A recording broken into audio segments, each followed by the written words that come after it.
DIY Smart Saw is a downloadable ebook that teaches you how to make a CNC machine or smart saw at home for under $500.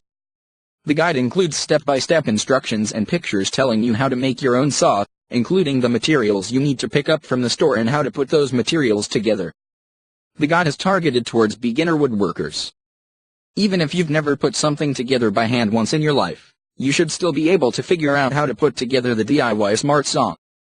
In fact, the creator of the program claims that you're not even going to rewind the video to check if you're doing it right. The video holds your hand through the entire building process. It's also accompanied by pictures and text guides that fully explain everything. Now that you know what you're paying for, let's find out what exactly a smart saw is. DIY Smart Saw appears to simplify the process of building your own CNC machine. These are complicated pieces of machinery that may take you several days, and several $100s, to build. If you're not good with your hands, or not good at following instructions, then you could get lost along the way. Some people will find it easier to just buy their own CNC machine for a few $1,000s. If you're interested in woodworking and want to discover how to make your own magnificent creations, then the DIY Smart Saw Guide may be what you need to get the ball rolling. However, if you're not ready to put in hard work, then you're not going to get much of a reward from this guide.